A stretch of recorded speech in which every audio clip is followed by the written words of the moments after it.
Hello সকলকে, আজকের ভিডিওটা শুরু হোক ঠাকুর দর্শন দিয়ে। তো আজকে তো 26শে মে, আজকে ছিল ফলহারিণী অমাবস্যা। তো আমি ভাবলাম ওই ফলহারিণী অমাবস্যা যখন, তাহলে মায়ের কাছে যখন পুজো দিতে যাব একটু ভিডিওটা করাই যাক।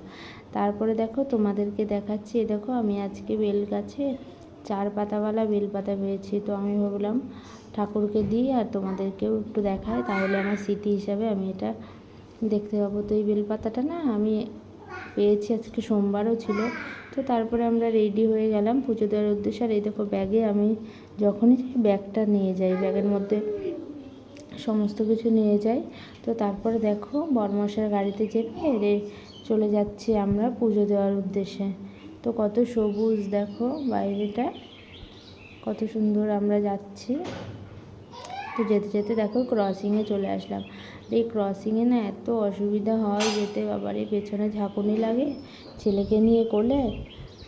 তো যাই হোক, তারপরে তো চলে আসলাম দেখো মায়ের মন্দিরে পুজো করলাম। তো তোমাদেরকে একটা কথা বলি, তোমরা কিন্তু যখনই পুজো দিতে যাবে তখনই সঙ্গে করে দেশলাই নিয়ে যাবে। তো ওইখানে তোমাদের নিজেদের দেশলাই দিয়ে তোমরা প্রদীপ ধরাবে। তুমি অন্য কারো প্রদীপ ধরানো প্রদীপ থেকে সেখান থেকে প্রদীপও ধরাবে না, ধূপকাঠিও ধরাবে না।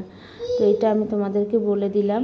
তো আমি কিন্তু মা তারার পুজো 7 বছর ধরে করছি। প্রত্যেকটা অমাবস্যাতে আমি মায়ের কাছে ছুটে চলে যাই মায়ের টানে, জানো তো।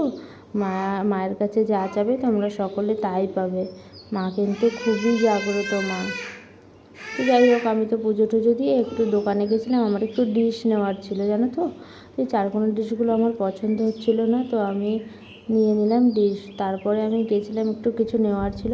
তো এই কমফোর্টটা না আমার নেওয়ার ছিল, কিন্তু আমার ঘরে যেহেতু কমফোর্ট আছে, তো আমি অবশ্যই গ্রিন কমফোর্টটাই বেশি ইউজ করি। তো আমি কমফোর্টটা নিয়ে নিই, ঘরেরটা শেষ হলে আমি নেব কমফোর্টটা। তো দেখো কথা বলতে বলতে চলে আসলাম বাড়িতে। তো তোমাদেরকে আমি দেখাচ্ছি যে আমি এই দেখো এই ডিশগুলো নিলাম আর এই জিনিসগুলো আমি নিয়ে আসছি। তো সকলকে বাই। ভিডিওটা ভালো লাগলে অবশ্যই লাইক কমেন্ট শেয়ার করবো।